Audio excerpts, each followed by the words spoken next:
Okay, so I've just started a recording stream. That's cool. Hi, my name is Gary Francis. We're doing a bit of a conversation tonight about portable gardening and vertical gardening. It's part of a series of gardening things that I've been doing. The first one was on wicking beds. Next week's will be on food storage. And I suppose the other thing, and if anyone wants those videos, they'll get saved and recorded and able to be shared the same as this one. We'll be able to as well. So feel free to ask me and we can just send them out to people. They will get stored in the mutual aid group of Canberra, but we don't want too many people joining that group who aren't from the area. So if you do want it and you're not part of the Canberra area, or you don't have aspirations to join Canberra Mutual Aid on an ongoing basis, please just send me a message and I'll send you out the recordings that you request. So tonight's on vertical gardening, and it's funny right? But we've got to start changing our thinking.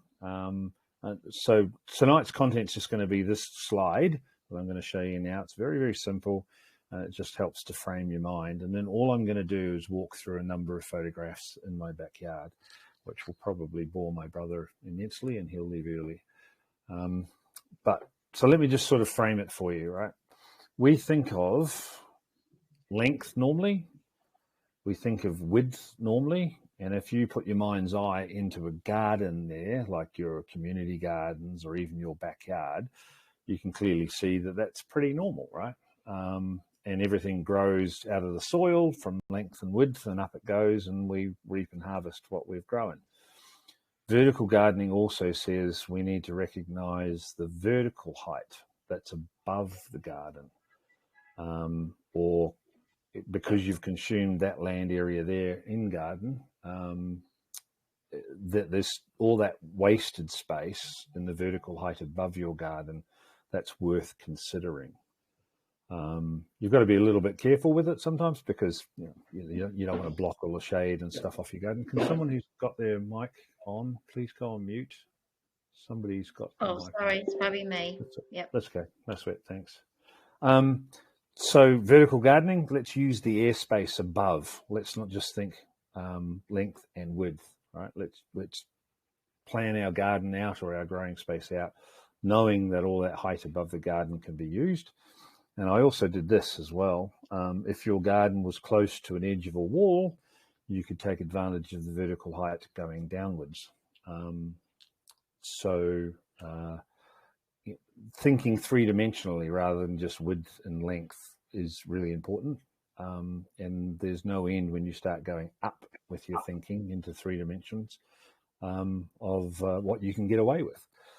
So that's the end of the little slide presentation, but I think it's just important to recognize that we need to think for vertical gardening in 3 dimensions, not just 2. Because often, obviously, all the gardens are on the ground. We go length and width, and happy days, that's my garden. I try and think about using vertical height. And obviously, that's the extent of this presentation, is to try and put your mind into that frame as well. So let me just close out on that, get rid of that, and start showing you some photos. There's only about, I don't know, probably 40 or 50 photos maximum. But I put them into order so we can talk about specific subjects. This was my backyard a while ago. I actually don't know when this photo was taken. I didn't look it up. But that was me just starting to grow one summer, I don't know, 5 or 6 years ago. And I started to do it because I was too frightened at that stage, or didn't want to commit the whole backyard to a permanent garden. It kind of didn't work out that way, as you'll see later in my photos. But I started growing in portable gardening ways, right? And I actually brought all of those containers from Kmart, believe it or not. I forget what I paid for them all. And obviously that was my first sort of garden at this level on my property. Now, okay, it's not very spectacular because, hey, you're showing us plants that are growing in pots. Well, for people who don't have a lot of space, or you're up in apartment blocks, or you've got a veranda outside, these containers are really, really good because you can move them around all over the place.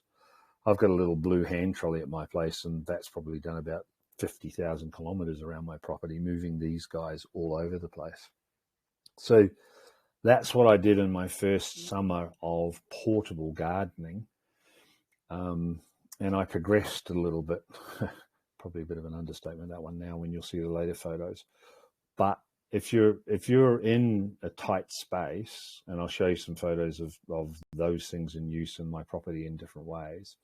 If you're in a tight space or you don't have an area that you can actually grow on, then buying this size container is really good, because they aren't too heavy. You can still get under them with a hand trolley and move them around. Or if you're up on a veranda somewhere and you want, I don't know, put the clothes rack out or something like that, you can just spin the pots around and move them out of your way, and then put them back afterwards so they're back in the sun, perhaps. So I just wanted to sort of show you the very beginnings of where I started. And for Agnes and Alan, it looks a little different now, as you'll see in the photos. So I went from that to this. This was the next summer. I started spreading them out, and you'll see clearly that I've grabbed plastic wire mesh, plastic just to make it a little bit easier on the plants. And I got sophisticated this summer and got milk bottles, painted them all black, and used them for drip feeding. So I could fill up that container, and by drip feeding it down, it would last, I don't know, probably about half an hour during the day, 45 minutes. I don't use those anymore. Even with paint on them, the UV just breaks them down too fast. But I went, obviously, from portable gardening perspective, from a very tight space when I really didn't know what I was doing, and still don't, to spreading things out a little bit. And what you're seeing in there is predominantly peas, beans. That one looks like either a chili plant or a tomato, and the same, right? And you might think, okay, well, why would you do that? Well, at the moment, a single calorie of food on your plate tonight when you ate dinner, hopefully you have, costs the planet somewhere between 13 calories and 19 calories to get that 1 calorie to your plate. That is the madness of global trade. It's insanity. I can't, it just makes my heart retch when I think about it. So every calorie you can grow for yourself out of your own environment, regardless of where you are, the benefit for you is enormous, nutritional value and fresh food and everything else. But the planet, the benefit for the planet is just massive.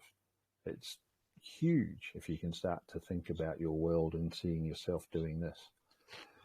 Because there's virtually nothing that won't grow in these pots, which means you can use those 13 stories up off the ground and be growing, peas, beans, tomatoes, peppers, chilies, all manner of things, depending on the size of your veranda. And, go out, well, even just herbs, tall herbs that can take advantage of this vertical structure. And you're not taking up any more room than the diameter of one pot. So from a vertical perspective, okay, these aren't that impressive because it's just growing food in pots and everyone knows that's what we do. But when you start giving it structure to go tall, obviously those peas there I'm about 6 foot tall. So that growth of peas there is probably 7 or 8 feet up because I've given it that vertical support and something to grow on and be supported by. And yet it's still portable. I can pick it up and move it, and I can take with it. If I was going to do this again, I wouldn't use the milk bottles, but there was quite an advantage to this because slow dripping water soaks into the soil better than just sort of a hose spray and move on. Here's an idea for what you can do with these things. Sorry, someone got a question? Oh, Gary, I was just going to ask, are you going to have question time? Yeah. We'll just fire questions now. If you've got questions on what you're seeing now, please feel free. How you do those fabulous frames within that little pot. Where do you get that frame from? Well, that came from Bunnings. We just cut it up and then rolled it up into a diameter. That was the diameter of the pot. Jammed that into the pot and then filled it up with rocks and soil as you normally would. And to close the loop, all I've done is made hooks so that these things sort of unzip and re-zip up using hooks in the wire.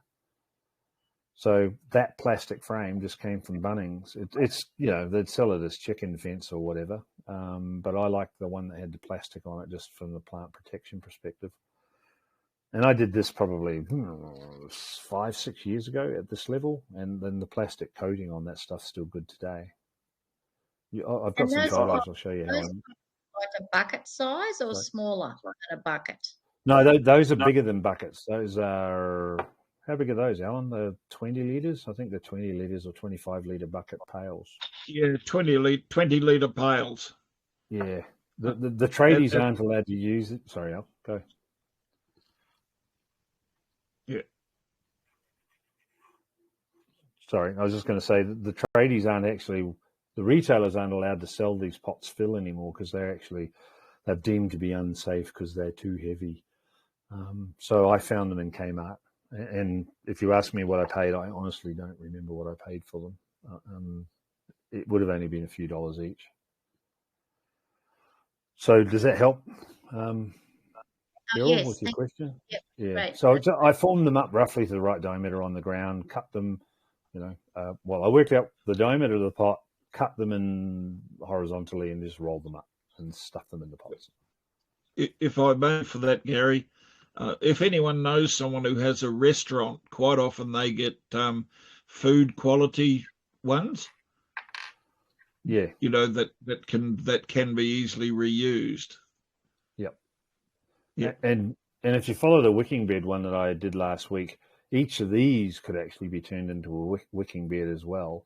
I didn't know about wicking beds when I did all of these, and I've got holes in the bottom, so I'm kind of committed unless I can be bothered to sealing up the holes.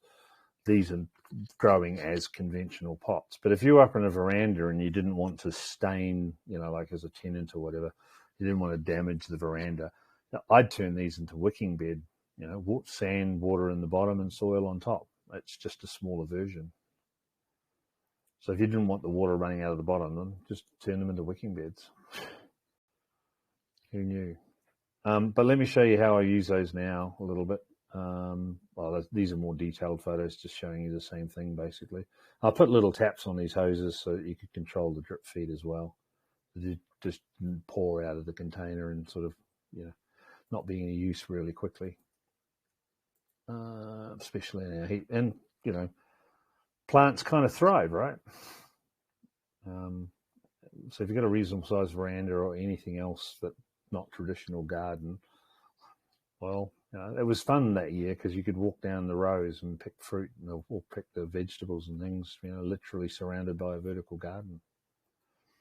Do they work on concrete? Yes, they do. That's where that plant grew, and it was tomatoes, and obviously I took it at winter. But on concrete path right up to against a brick wall where you wouldn't normally think about gardening, these pots and then that vertical aspect to them, I can grow. I could turn this whole path into just pot after pot after pot after pot and be turning all that area of my house into growing space as well. And there's a couple of photos of more of those, right? And obviously those are all dead and dried and gone, but just to give you an idea, you can grow food anywhere, literally anywhere. So that's the end of that pots, right? From a portable gardening perspective, if people are coming for portable gardening reasons, that's really my venture into portable gardening in this presentation. I'm going to put a lot of energy now into vertical gardening and what I've done with vertical space. But, and I apologize, I didn't try and overbake the portable side, but if you came for a bucket load of information about vertical gardening, I mean, you can go and buy, strawberry towers, you can go and do all those sort of things that are commercially made, cost you a fair bit of money. But from my perspective, these things, they work, and there's all the vertical support there, and it's portable. So from my perspective, these things here are quite a success. I got asked a question last week about my composting bins, and these are my composting bins, and this is how I rigged them up initially before I permanently mounted them. These are plastic blue barrels, as you can see. And for someone who's wanting to use vertical space, I've got some photos here to show you how I finally installed these. All you're doing with these drums, I bought them off a second-hand merchant. They were $20 each. Out with a drill bit and a jigsaw, cut a door, hinges, clasps so that when these things rotate to stir the compost, you don't lose it all to the ground. Timber bracing on the outside and the same piece of timber on the inside with a hole drilled through so that when these things get heavy, because they do, the plastic needs a lot of support. So I've supported those with timber on the inside and outside. And I don't think you can see any there. Oh, well, maybe there's some screw heads there you can see on there.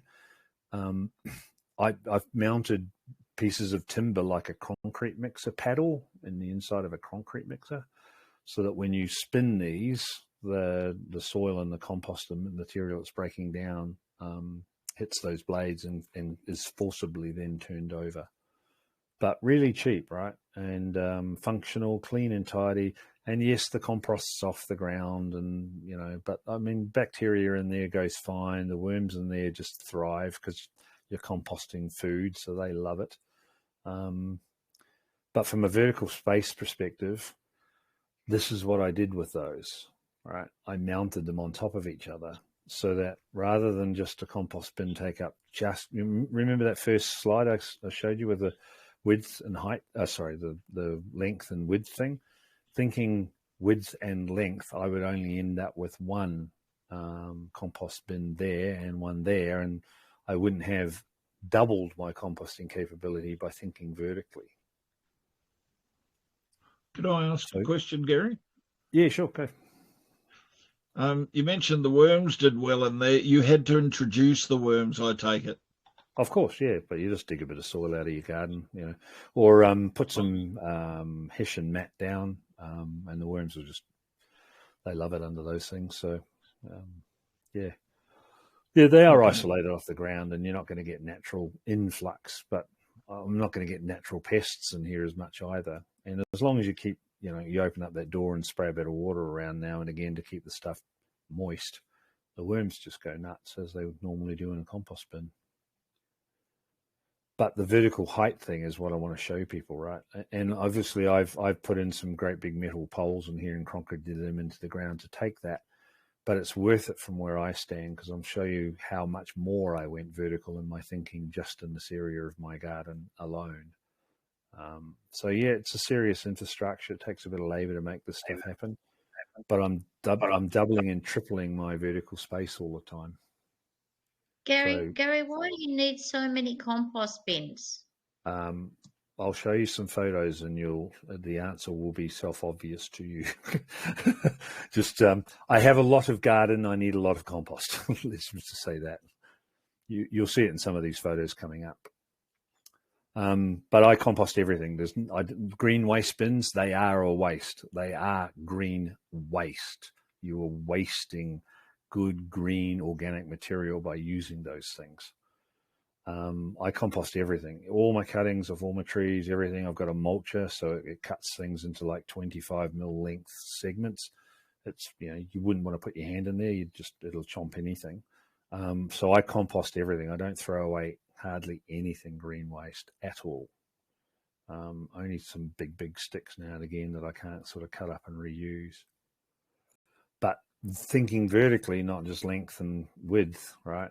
I've doubled my composting capability straight away by just thinking about the space above these two and putting another two above. But wait, it gets better. There they are there, with one with the door open, obviously, and I've got that same plastic mesh mounted above them, because I deliberately put those poles in quite long to take use of the vertical height, or to take benefit of it. I'll just flip that photo. And now you'll start to see I've got these beans. I've got these berry plants now growing even over the top of those again. So not only did I double the space from those base compost bins by putting two more above as well, I also used the full height of the poles. And this photo was taken like 2 days ago. So I'm now growing even above the compost bins as well. And the berries that come off this particular plant, I don't even know what plant it is, but they're an amazing berry. They taste like a mulberry, and they're about the size of a mulberry, but it's a growing vine. From a vertical space perspective, right, I've consumed all of that vertical height across both of those compost bins, and the height was just there waiting to be used. I just had to think about how to use it. So for gardeners out there who want to maximize your space, which I have done extensively on my property, as you're about to see, thinking vertical has a tremendous benefit. You're just doubling and tripling your growing space all the time. There's there's that vine starting to take off there, and now it's loving it up there, and it's just taken over all of that rack over the top of those compost bins. And next summer we'll just be picking berries from everywhere from a vertical height perspective. And that gives you an idea of how much that plant is actually enjoying being above it. And it's just by taking advantage of vertical height that I'm able to compost twice high and pick food from above the bins. It's just a lot of gardeners think only about that length and width, not the height. And obviously I've stumbled across the height thing and maximized it as much as I possibly could. So that's the vertical height stuff, and that's my compost bins. Now you're starting to see my garden, Daryl, and you'll start to understand then why there's a bit of compost required. So that photo shows the compost bins and obviously that wire rack. But the reason I'm showing you this photo is because normally my garden, or a garden, again, length and width, you'd only think about using the ground level of that space that's offered by the retaining wall. Gary went nuts and spent 2 or 3 weekends making this huge shelf along here. It doesn't hinder the light getting into the bottom garden, but I've doubled my growing space. I put in, 200 strawberry plants, 250 strawberry plants this year, and most of my strawberries are along the shelf. The timber, I think I actually brought that, but normally I use pallet wood. So most of the timber to build that's free. And the expensive bit with the bolts and the big planks I used, because as Agnes will attest, that you can basically park a bus up there, but I made it strong enough so that people can stand on it and not have any problem at all picking the raspberries that were above it. And that's what got me thinking in that initial diagram about the space going down, because those raspberries are obviously, I've gone vertical with those up there. I've built access so we can pick all the crops from that vertical height. And then I put the strawberries back there. I've actually probably then got, from this photo perspective, 3 layers of growing strata space, right? I've got the bottom garden, I've got the shelf area, and I take those off to stand on there to go and pick the raspberries on this side of my garden. Now, the clever bit for me is that shelf would never exist, and I'd never have that additional growing space in my backyard if I didn't think vertically about using the retaining wall in a better way. So there's a couple of photos in here of that shelf, right? It goes right round down there, and you can see that all the white pottles, all the black pots, it's all strawberries. Now, none of those would exist. I wouldn't have any space to do that at all if I hadn't thought vertically and used that vertical height well. And now I've got all that timber, I could probably go up again, but there's only so much you can do, and there's only so much you can tend to at the end of the day as well. But it's a good example. I like to put it out as quite a good example of using vertical height, because everyone would come along and just see the ground level. They'd see the next level up there where I'm growing food, but they'd never think about taking advantage of the retaining wall like this. And stop me, guys. If anyone wants to ask any questions, please feel free. It's only me rabbiting on. I'm just amazed at the amount of produce that you've got there. How many people are you feeding? An army. Possibly all of us. Yeah, I kind of went to excess with my garden, but I mean, to be honest, what you're also looking at perhaps in the modern world is currency. You're looking at tradability of food for labor, for things that I can't supply myself, because there's only myself and my wife at home. So there is actually only 2 people, believe it or not, feeding off all of this. But the rest of it is next week's presentation about food storage. But in the world that we don't know what's ahead of us, right?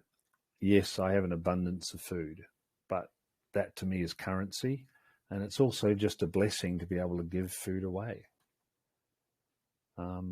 And I'm happy to do that, So that's the extent of that great big shelf right round. I don't know how much more land area I've obtained to be able to grow, but it's obviously quite a bit, right? Because I wouldn't have had any other place to put all those strawberry plants this year.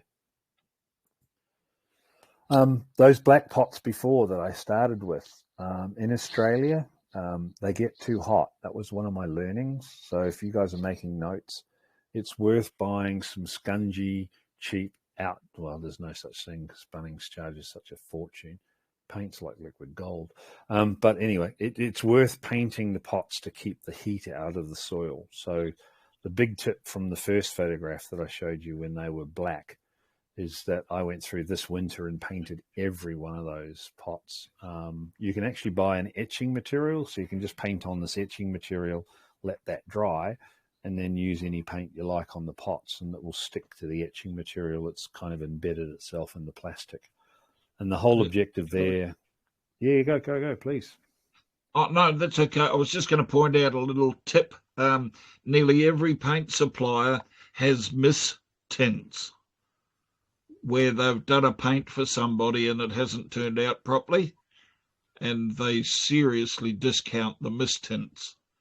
Okay, yeah. But it pays to ask for them, because they don't necessarily, every mistint they sell means they might not sell the top quality one. So you just ask if they have any mistints they would like to get rid of, and you can have quarter even your paint price. Okay, yeah, didn't know that. So there you go. Having just spent retail on all my painting pots, good on you. Well done. Thank you for that. Yeah. But the objective obviously is you've got to keep the heat out of the soil. So if yours are indeed on a veranda up high somewhere and they're just going to bake in the afternoon sun, paint them and protect them. And you'll see in some later photos in this series how I've gone and put more plastic in front of the pots to try and keep the heat out of all of my bean racks on the front of my house. But I just wanted to show you that's a bit of learning experience. Black pots, too hot. Plants don't like it. Try and keep the soil as cool as you can. Go and paint your pots. But again, in portable gardening, look how flexible I have. If these ever get in the way or I wanted to grow more in this area, I just wiggle them around a little bit, make room for another couple and bang them in, right? So portable gardening, I could have that ring of tomato plants there this year.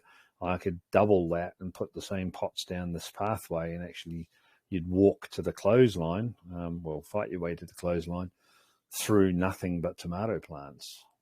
So when I look at that photo, I see, yes, they're sitting on soil. I could also do that all the way down my concrete path at the back of my house, on the concrete against the brick wall, and tomato plants would grow just as happily there. Gary, it's Kelly. Yep. I'm just wondering, what types of tomato plants are you growing? Because there's some really ridiculous ones that grow about 2 meters high. I'm just wondering what you do. Okay, so part of my gardening experience, self-confession here, and Agnes will laugh at this, I haven't been really due diligent in storing my seeds very well. So I've got one bag called tomatoes, and I've got about 8 varieties in there, and they go in the ground, and what grows. Okay, groovy. Yeah, but those wire rack. Sorry. I had a couple of Tommy Toe tomatoes, and I didn't give them enough space, and they went ballistic when we got a heap of rain.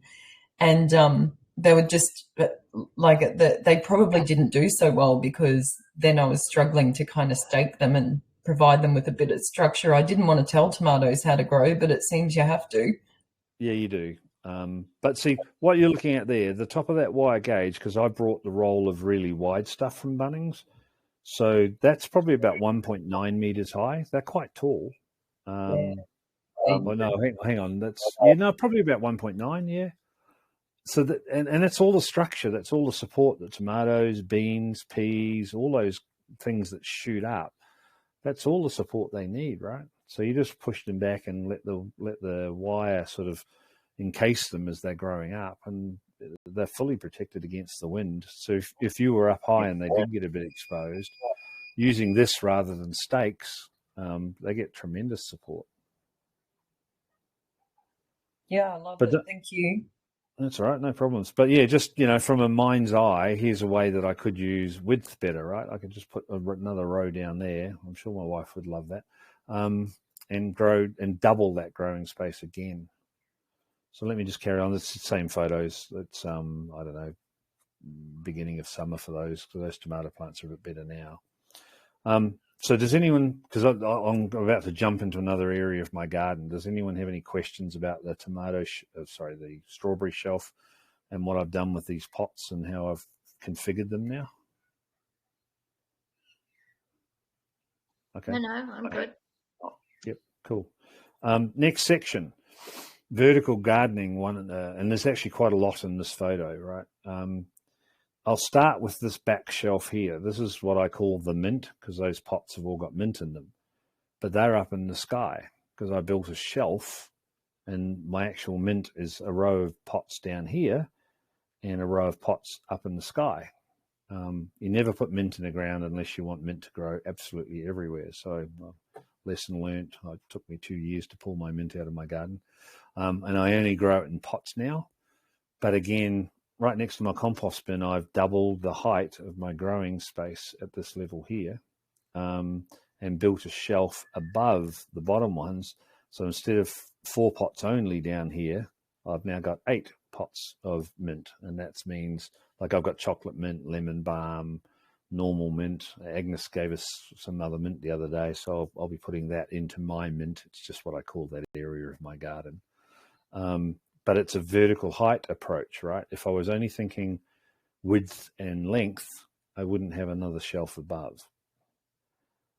And in hindsight, with mint, I might have been able to get another shelf above it again as well, but it still probably might have been too high, especially when it grows up a little bit. Like this mint here is now entangled, that yin and yang mobile, so that no longer works because the mint's grown up. But as a concept in vertical gardening, I just want to show you, don't think just ground height, right? I put a shelf down there, I put another one above it, I've doubled what I'm getting out of my land area that I've consumed in growing mint. The structure in front, same again. Plastic pellets down on the ground, which you can get for free. And if you go looking for these ones, the guys that have got these just want to give them away because they can't be returned apparently. And they just, what do you do with plastic pellets? They're as strong as all get out. And I've never paid for any of my plastic pellets ever. But so this actually, there's a couple of photos of this a bit more committed in a couple of photos time, I think. This is actually my chemist shop. So this has been filled with herbs, because I'm growing herbs for a herbalist that wants them.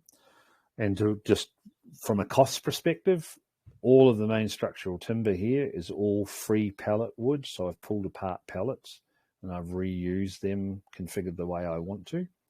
My costs in building this structure were the bolts to hold it together and those 4 planks on top, because I needed a lot of strength. I knew I was going to put a lot of weight up there. But you might look at that as a gardener and go, oh, you're starting to sacrifice some sunlight there because the shelf's right there. I've got turmeric growing in under here and it's just going gangbusters. It'll come up and over the top of that shelf, I'm sure. But again, I've doubled my growing area by thinking vertically. Because if I just put this pellets down, threw some pots on the pellet, you'd be done, right? That would be it. From a usable space perspective of using that width and length, that would be all I could do. But no, throw a shelf on top, vertical gardening thinking, how do I use the space above the garden? And I've doubled my growing space. So sorry, Gary, where did you get those plastic pellets? You said you got them for free, but where from? Well, you just drive around your industrial areas. In Canberra, we've got a place called Fishwick, and if you wanted to stop Canberra working, all you'd have to do is throw a couple of hand grenades at Fishwick, and Canberra would come to a grinding halt. So your main commercial sort of like, how you've got the shopping mall centres, and then in various big towns and things, you've got your sort of commercial suppliers perspective, where you'd find electrical wholesalers and plumbers and car mechanics. If you drive around there looking for some of your delivery businesses, you'll see stacks of pellets up. You just go in and ask, and if they go, no, you can't have them, well, you go and find the next guy. We've got a hydroponics shop in Canberra, and I get those plastic pellets from him. He buys a couple of imported products that come, with a huge pellet load on them. And when customers buy them off the pellets, of course, what do I do with my pellets? So I go down there with my trailer and pick them up on a regular basis and give them away to all my friends, which is only about 2 people. So they've got a lot of plastic pellets as well. But taking the lame attempt at humour out of there, what you're looking at is basically, it's not free because the bolts are quite expensive and those planks aren't absolutely cheap. But from a vertical height perspective, it was the best way I could figure out to double that growing space, because obviously I've completely mirrored the footprint of those plastic pallets with that shelving. So again, just, it's kind of common sense when you see it, but it's really hard to keep your mind's eye on, okay, how could I take advantage of that vertical space? Now, if I really went for it, you know, I could hang pots off these things up here. I put these in so I can wrap this up in winter and protect all of the herbs from the winter frosts. But if I really went nuts and just hung a couple of strawberry plants off there, I'd actually, again, have 3 levels of growing off that one structure. So the purpose of tonight's presentation for me was, you know, just try and help open your mindset up to thinking about gardening in that vertical way, right? Couple more photos, yeah. Just, and there you go. You know, you can point at me. Hey, you haven't finished painting those? No, but I painted, I don't know, 200 pots during winter, and those ones missed out. But that's what it starts to look like when it starts to get a bit more, you know, propagated with plants. And you know, obviously it's testament. Well, I've stuff down below, stuff on top, and nothing's really suffering from lack of sunlight at the moment. I've just got to remember to keep watering under that shelf. And like the turmeric just loves it there. It's in full sun down the bottom there in the afternoon sun. So the turmeric just loves it. Yeah, just a few photos as I was building it. That's when it starts to look a bit more populated in that area, right? This is early this summer. And my embarrassing black pots have all been moved off there, and I put all my coloured ones up there. So there's, I don't know, 16, 18 different types of herbs growing on that shelf alone. And then I've got other herbs growing down here. That's what these pots are that you can see. And it starts to really maximise that length and width thing again, right? That's kind of my gardening workbench in my backyard, but it got consumed this year by chilies and peppers and other things. So you might see a photo of that as well. But vertical height growing, pretty cool. Sorry. So what are the white tubs? What are the white tubs at the front there? Oh, they're what. So last week's presentation was on wicking bed gardening. Those are 2 halves of a wicking bed that I've cut in half and just haven't used yet. So it was just a place to tuck them away out of the way. Yeah, there's nothing more than that with those. I when I'm moving around soil and things like that on my garden, because you can see how fully I have maximized the space on my property for growing food, I fill those up with soil and they become my sort of reservoir of soil and sand. So, you know, they're overflow from last week's wicking bed presentation where I showed everyone how to build these things. These are the wicking beds here. And I've just ended up with one that, you know, was available that I didn't use really.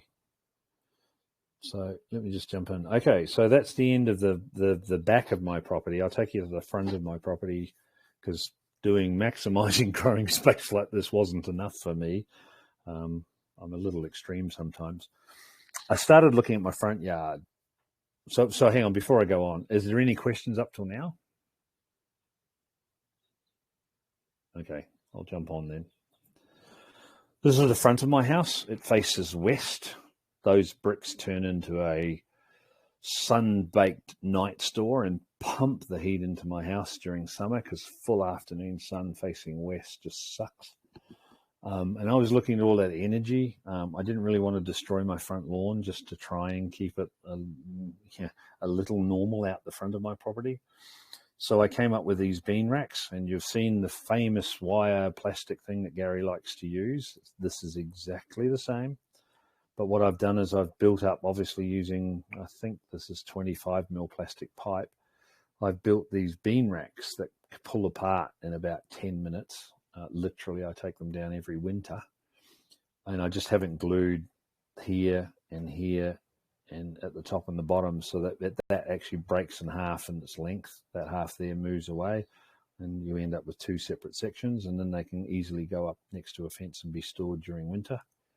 I've tied them to the top of the gutter so the gutter supports. I just used a little bit of light wire there to hold them to the house.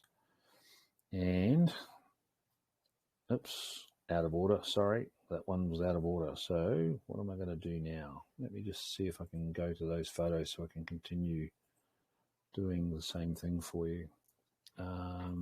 Yeah, that one was just out of order, sorry. So that's what it looks like when, it's naked and I've just put it in and installed it in the beginning of summer. It's tent pegged to the ground. You can see the bottom rail there has got tent pegs over it. So I've got support at the top and bottom. And this is what I do with this area. So that's what they look like leaning up against the house with nothing growing on them. Painting the pots during winter, vital. And now you'll see that I've used some other material I just bought from a recycling shop, because these pots sit behind that, so that whilst they're painted, they've also got another layer of light protection to stop the sunlight striking the soil and the pot as much as well. But I'll show you how good this goes, right? So I put basically 4 bean racks at the front of my house, and I'm losing friends at the moment. I'm trying to give away so many beans that everyone's sick of me. There's just a few photos of painting the pots. That's what it looks like when you've got paint. When you've got painted pots, they're protected by that sun shield. They're now starting to come up that rack. This is all portable gardening, of course, as well. I can move these wherever I like, and I can move these racks wherever I like, right? But the massive advantage with this is I'm not destroying my front lawn, turning it into permanent garden. But growing beans up these racks keeps all the heat off the house. Turns all that heat energy that would have just transmitted it away into my lounge and my bedroom, and turn it into a growing space. So as that comes on during summer, that whole area shades my west wall of my house by using vertical growing in a portable way. It's just magnificent. And like I've actually got one of the courier drivers in the local area now. He loves delivering to me because I've told him he can pick beans off my bean rack when he comes. And it's just nice to bless people with the excess. Yeah, that's kind of the end of the front of my property ones. But those bean racks like that in a portable way, you could do that and use that on a veranda as well. You'd obviously have to be careful that it didn't sort of fall off and go down a couple of stories. You need to secure it well.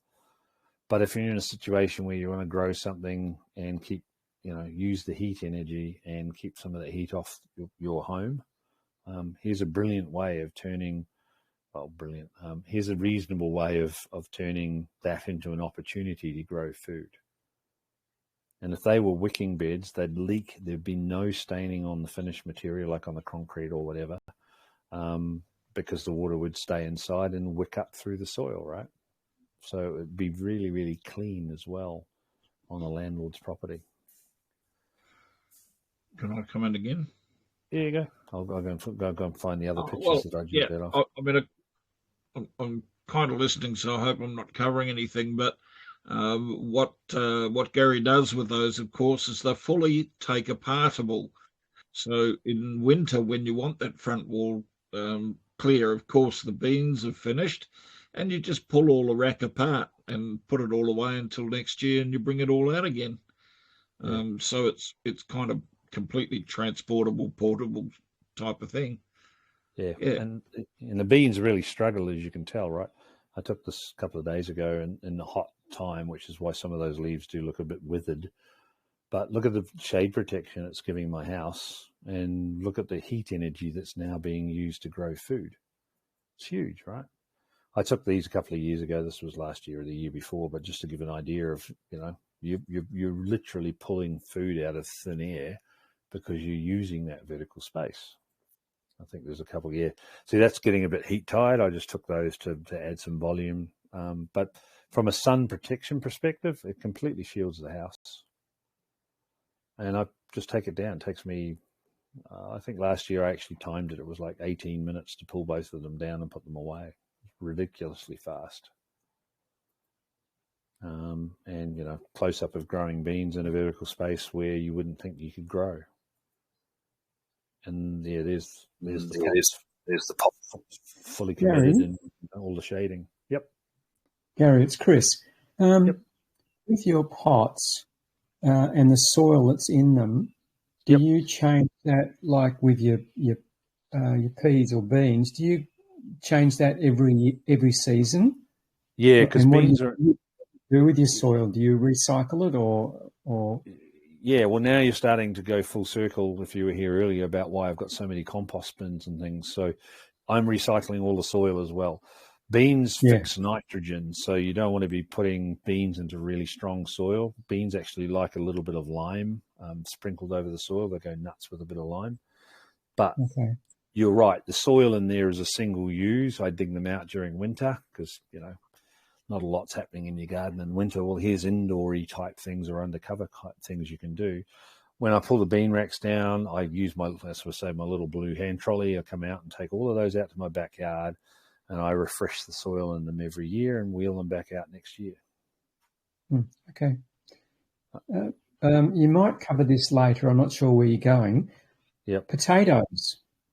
Do you have you grown any potatoes? Yeah, I can talk about that, but it's not vertical gardening. But I'll find you a couple of photos of my potato area. But I didn't really include it in here, but remind me and I'll show you a couple of photos of my potato growing area.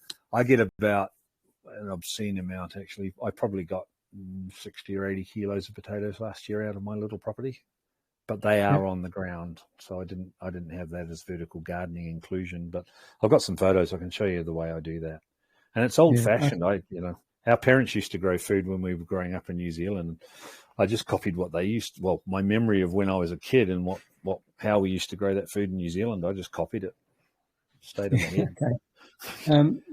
Something I've never tried, but my father told me about was using like a 44-gallon drum. So they're actually quite tall, and layering it up.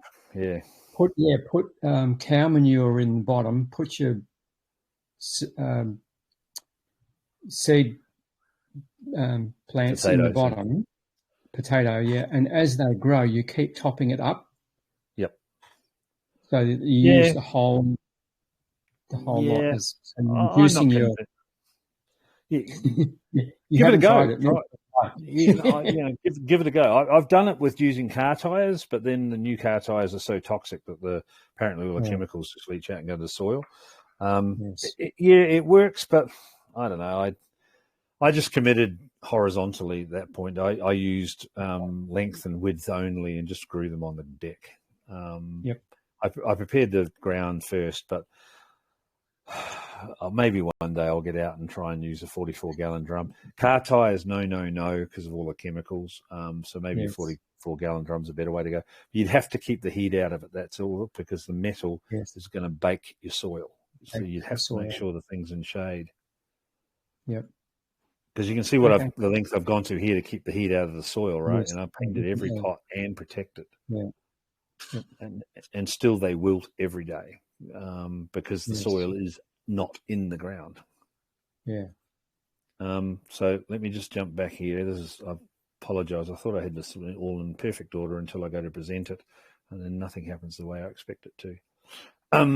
When I was doing all of the IBCs, the wicking beds that I explained last week, I ended up with a weird space in my garden because I didn't sort of sat down and map all this. This has all sort of happened just organically, and I ended up with a sort of like a strange shaped free space, for want of a better word. And I thought vertically about, okay, what am I going to do with that? So this is the answer I came up with. This is called my strawberry tower, which is obviously just shelves for growing whatever I like on top of this thing. But again, if I'd only thought length and width on the ground, I'd only have a single level of growing, right? I made this so that you can actually step inside there and stand there and just spin around and eat strawberries. There's about 4 or 5 different species of strawberries in there, and the strasberries are just to die for. Debbie, my wife, and I fight over finding strasberries. They're just gorgeous. But vertical gardening subject matter, if I come back to that, here's another way of using vertical space. I've put shelving on the inside. I put shelving on the outside. So I've, at every level, I've thought width and length as well, and built 3 shelves of more growing space where I'd only ever really used the growing medium on the ground if I'd stayed with length and width. what you're seeing in here also is I built this to store water in that great big pipe. I've also braced this area up here, and one day I'll go and buy a big water tank, because my view for this is to fill up a water tank which will feed that pipe. And I've already got the fittings to drill holes in that pipe and drip feed all the strawberry plants. So I come out once a day, fill up the water tank, and let it drip the water down through for the next couple of hours. But the reason I think this is a good thing to show you guys, obviously, is taking opportunity of that vertical space above the garden. And in hindsight, I probably should have grown something down right at ground level, but I covered all of that over with stones and sort of just said, well, that was enough for that area in my garden. And I did its most expensive way. This cost me a lot of money because all of that piping was brand new. I got it from a metal supplier. I would advocate going to a second-hand scaffolding company and seeing what they're throwing out, because stuff is worn out, and you'd save a lot of, well, you can't save money by spending money. You'd spend a lot less money, even, go back to the national currency of Australia and swap a few slabs of beer or something with a local scaffolding company, and go grab their scaffolding poles, and you can build any shape you like out of that stuff, as you can clearly see here. But vertical gardening, who knew, and this could be flowers, this could be all manner of herbs, spring onions, whatever I wanted. Beetroot, I could grow beetroot on all those shelves if I really wanted to. It's just, again, maximizing that vertical area and taking full advantage, right? So there's a few detailed photos of what I've done there. I've just tried to protect people as they're going in, took all the horns off all the timber. I've stained all the timber to keep the water out. Galvanized shelf racks screwed through the galvanized pole. Giddy up. It doesn't move. It's really well braced. It's never going to fall down. And I've got, 1, 2, 3, so that's 6, 7, 8, 9, 10, 11, 12, 13, 14, 15 shelves of growing space. It's huge, right? What I could just even do and grow in that area there is huge. It's just by using the vertical height well. Yeah. And Alan, my brother there, he makes the signs for me, so we've named everything as we've gone along just to make the gardening a bit more interesting as well. But just gives you an idea of what you can do, because that was a really weird shaped space area that I sort of got left over, and thought about it for a couple of weeks and thought about how I could best use it. And that's kind of what it looks like when it's pumping out strawberries and everything's going well. Yeah, that's, fairly current photos. Back to the bean racks, that's okay. We'll just carry on through this lot. I actually took this photo because the solar lights were failing and I wanted to return them, but I'm using it right now because this is inside my back garden with these steel poles that are holding up all that bird mesh, obviously. I've then gone down and brought these wire frames, and I'm going to bolt those right round through my garden, because that's going to become my vertical growing space for growing passion fruit. Now, I've got a lot of garden down here in those wicking beds and the IBC containers, and that's all great. But I'm taking even more advantage of the vertical height by putting those wire racks up there. And I'm just going to grow the passion fruit out of pots and let them come up through there. So you'll be able to walk down this sort of main road of my garden, reach up and pick passion fruit from the sky, basically. Again, just by thinking vertically. If I didn't have that concept in my head, I would have just stopped down here where this blue sign is, which tells my wife what's in that particular wicking bed, and that would have been my lot, right? But now I'm growing vertically. I'm taking advantage of all of that vertical space above that garden. And next year, if anyone will hold me to account, I'll come back and show you those things fully engaged in passion fruit. The last few photos are just my fence line, but there's a few things in here I wanted to show you people. I've put chicken wire meshing down that fence. In hindsight, I probably wouldn't have done that.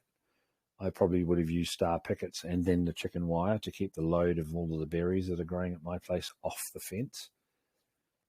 But the fence is there, and I paid for new fences around my property. And so how do I use the vertical height that the fence offers me? Now, I got away with it this year. I got to say I was quite lucky, because growing up next to a fence that's got the Colorbond steel like that often bakes the plant because the fence gets too hot. But this summer's been really weird and strange, as we started talking before we even started presenting, right? That summer hasn't been that hot. So all these berries and things you can see here actually just exploded onto the fence. And I only had that fence installed this last winter, or the one before. And now that whole vertical, so that fence runs 30 meters, the whole length of my property. That's all food, and it's all taking use of the vertical space. So out of a small area, perhaps where you wouldn't think to grow, food, I try and take full advantage of it. And these photos here will show you that. That's a water pipe, so that's all on a timed sprinkler water system. Set and forget the whole lot. And as Agnes will attest to, because she comes here quite a bit, that fence, you can hardly even see it anymore. It's just choking with food. Because in that photo there's, what is there? Potatoes, blueberries, more blueberries. Those are black currants. That's a different type of berry, which I still actually haven't figured out what that one actually is, because I brought it and ripped the labels off and lost the labels. But, there's potatoes there. So, and there's rosemary in that photo as well. So I'm maximizing that entire area, but I'm really maximizing it by using the vertical space that the fence offered me. And this gives you an idea of how abundant stuff is, right?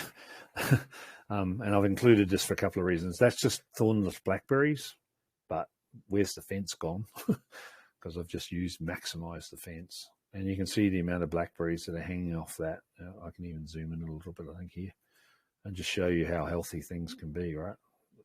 Look at it. It's just going nuts.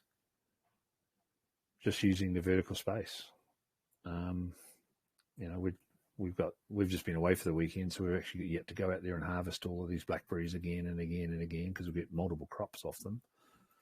But the other reason I've included this photo is, see this plank here? If you listen to the IBC presentation I did last week, I showed you how to make IBCs and use a timber frame on top of the IBC for support of the IBC itself. That plank is suspended in thin air, screwed to the timber frame of two IBCs. So there's an IBC down here.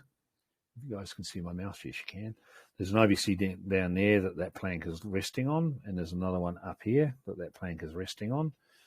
And last summer, I fully committed all of these horizontal planks that are basically sitting in thin air to more and more pots of food. Again, I've sort of gone overboard with my garden. But the reason I think it's important to show you is because I've got pathways and things where that chair is sitting, and you'd walk up there and go to that IBC, or you'd walk up there and go to that IBC. In this instance, this summer, you walk up there and pick blackberries. Well, last year, the blackberries didn't take off the same way. I had all of that shelf committed to food in pots. And it's all above the ground, not where the blackberries are growing, in thin air, suspended by the great big plank. I've doubled my growing space again, because obviously the garden below is one level, the garden above is the next. So just thinking vertically, there is a pot sitting on the end of that same plank, and that's the way I've mounted it onto the top of the IBC. And it's a great big solid plank, obviously, but it can take all the weight that I could ever put on it. And I've doubled my growing space because I've thought vertically. I think I've included a couple of these to show you that too. Oh, there's some more wire frames, look, that they're going to be strung up during this winter for the sporting of that passion fruit vine. But there you go. That's why I've included that one as well. See, there's pots sitting behind the IBC, supported by another big plank. I'm doubled my growing space again. It's just getting away from thinking length and width and thinking length, width, and height. That's the side wall of my property. That's that great big 30-meter fence. All of that growth really has happened this year. you will not see that fence probably out that side ever again. And we've been giving away kilos of berries this year, even from this growth. Next year, we are going to be swimming in berries by using the vertical space that the new fencing provided me. Because this used to be Pittosporum hedge, which was a complete waste of time. I got all those ripped out when I got the fence installed. And wire meshed that, and now all of that height is food. Back to the bean racks, that's fine. So we're almost done, folks, but I just wanted to sort of try and help people think, oh, well, there's another photograph there, look. Again, I got lazy this year. I didn't really commit the whole garden to growing food as much as I normally would. But that's another classic example of using another plank between two IBCs. So the walking path is up here to this point here, and there's a walking path there, and that's an IBC there. So the back area was never really going to be used, and I sort of looked at it from a vertical perspective and went, I know, I can just throw a plank across that and I can cover those in pots. I've got white sage growing up there, and those this year I think are a couple of lily plants, or maybe even flowers. It looks like flowers in there. But from a concept of using the vertical space, right, I don't have any issue now looking at an area and go, how can I use that in a three-dimensional way, length, width, and height, and really thinking about that. And that's just another area of my garden. We just filled it with garden gnomes and things to make it interesting for kids should they ever get here. But that's the mounting system between IBCs, big thick plank. You can throw anything you like on that, and you've maximized your growing space. So let me just check my thumbnails and I'll see whether I've actually talked to everything. Because I think I'm done. Just a second. View thumbnails. I'll just see if there's any other photos in here I haven't shown you guys. But I'm hoping it's helpful, right? Just to show you what you can think of if you're thinking vertically.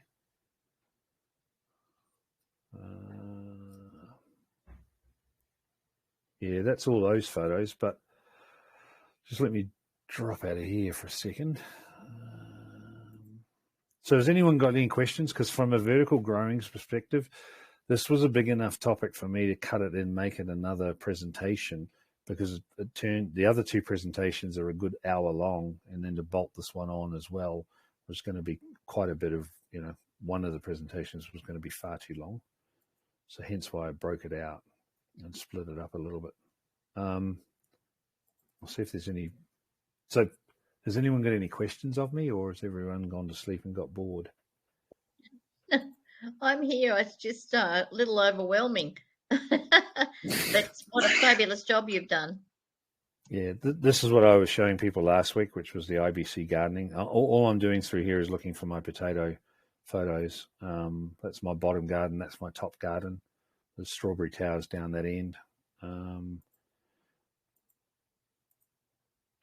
Yeah, I don't think I've got any photos ready here of the strawberry patches. Sorry, potatoes. That shows the herb rack. See the shelf there supporting those pots? That's all braced, galvanized scaffolding pole shelving. But I don't think I've got a photo of my potato area in here, unfortunately. But I grow potatoes on the ground. I've got 3 troughs of potatoes, just the way I think the Irish grow theirs, just on the deck and in formed molded lines. Total distance of mine would probably be about, I don't know, 20 odd meters. And every year I get, you know, I don't know, 60, 80 kilos of potatoes out of that area. But they are one crop that I've kept on the ground, just because I think it's more of a childhood memory than anything else, really. I'll just see if I've got any photos of that area in this area here, because I don't know that I've taken a photo of my potato. My road sign says the potato patch, so if I can get close to that, I'll know. Yeah, no, I don't think I have got any.